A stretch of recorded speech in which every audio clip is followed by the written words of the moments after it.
Hello everyone, this is Kelly, your pre-physician assistant student helper, and today I wanted to talk to you guys about the GRE, the Graduate Readiness Exam, because that is a test that is required for PA school, and I've had a lot of questions about it recently, tips for getting ready for it, how hard is it that important, those type of questions, so I wanted to address that.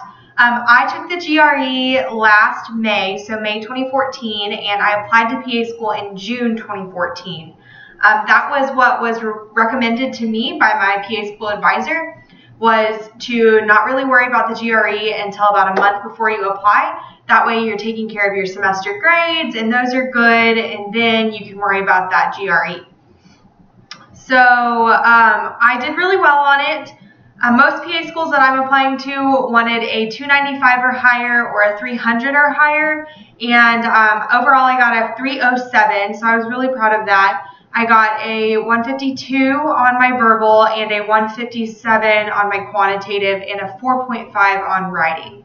My PA school advisor always said that if you can get about a 150 in each and a 3.5 on the writing, then you should be good to go. I've been told that the GRE is not necessarily your make or break part of your application. If everything looks great and you have a mediocre GRE score, that's not going to be the reason why you don't get into PA school. Now, if everything looks mediocre and you have a really low GRE score, that's something they might take into consideration. If you look at my percentiles for all of my subcategories, I scored higher than like 52% of all people in the verbal. I scored higher than 67% of all the people in math, and I scored higher than 82% of the people for writing. It might have been even like 86%. I don't really remember my percentages, but I know I scored very well, and I'm happy with that score. I have no intentions of retaking it. As for studying, I did not study for it. Do I wish I did? No, not really. That's not going to be my make or break for PA school. What I did do to prepare is Kaplan online does free practice tests, and it's the full version. So you get to do both your writing sections, you get to do your verbal, and you get to do your quantitative. So it's really, really long. It is 4 hours, and one night I sat down on my bed, and for 4 hours I cranked away at that exam, and I didn't, do anything that would basically mess with my score. So I treated it as if it was an actual exam, and I scored perfectly fine on both categories. So for me, I knew I didn't really need to look over anything. The practice exam really helped because it let me know, ballpark what I could expect for that verbal and quantitative score. And just to get an idea of like different questions they may ask, I did go to Half Price Books and picked up a study guide for like $12. And I honestly opened it twice. So I didn't really need it. I guess it did kind of help at like what kind of math questions to expect. But as far as verbal goes, you can study 1,000 words, and 2 of those words are going to be in your test. So for me, I just didn't think it was that important. I am a pretty good test taker though, so for those of you who have test anxiety or aren't very good at standardized tests, you may want to think about doing a little more preparation than I did. Let's see. A lot of people say, do I need to take a class? I don't think you need to take a class. If you took a class for your SAT and you believe that really helped you, then you could consider taking one for your GRE.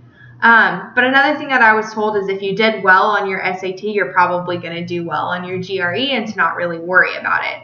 So that's how I handled all of that. I'm above average for every single school that I wanted to apply to. Most of the PA school averages that I was looking at were like a combined score of like 300, 302, 305. So I'm above that, which I was happy about. And one thing that was a surprise for the GRE is that while I was taking my practice exam, I used, my own calculator. Don't know where that is right now, but that's what I was using to practice with. And then when I got to the GRE, I knew I wasn't going to be able to use my own calculator. I thought they would provide one for us, but we actually had to use that little bitty calculator that's on your computer screen, and that was kind of frustrating. And I do believe it slowed me down on the math section, because when I did my practice exam, I was able to complete all the questions on every section. And when I took my actual exam, I think one of the sections I didn't finish before my time ran out. And I believe that is absolutely contributed to that little calculator. So practice with your little calculator on your computer. It's really annoying because you have to like click it all, and it doesn't have any of those functions that you really like to use, like square root and squared.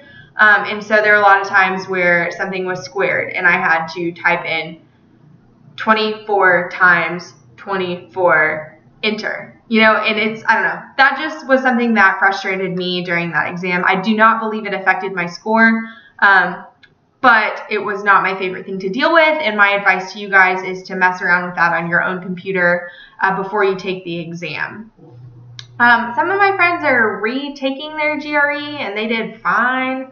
I don't really know why you would do that. If you have a 295, 300 or higher, I highly would not recommend retaking it. I believe it's a waste of money. It was $195.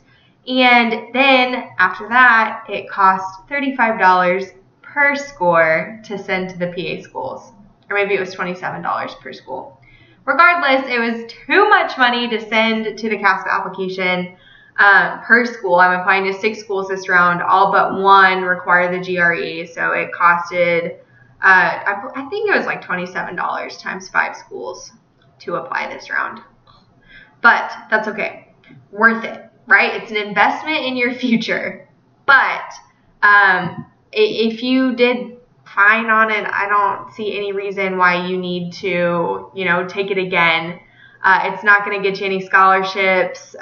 Most of the time, it's just a little part of the checklist for PA schools. It's not going to be your make or break. Your make or break is going to be your experience and your grades. So, and that personal statement, that is a really big one. So personal statement, grades, and experience is what would be your make or break. Yeah, so that's my advice on the GRE. If you have any further questions about it, please let me know. I'm obviously not an expert. I've only taken it once, but I did very well for myself. But everybody's different, so everybody's going to have their little thing that they do that is going to help them or not help them. So definitely play around with that little calculator, though. Highly recommend it. But as always, if you have any questions, don't hesitate to ask in the comments below. I hope you're all having a great summer and are working on that CASPA application, whether you are cranking away at the application itself or doing some shadowing or getting some volunteer hours this summer. Whatever it is, just make sure you're taking steps forward and staying super positive about it all, because it is a long and tedious process, but it's going to be completely worth it in the end. Thanks so much, y'all. I'll talk to you later. Bye.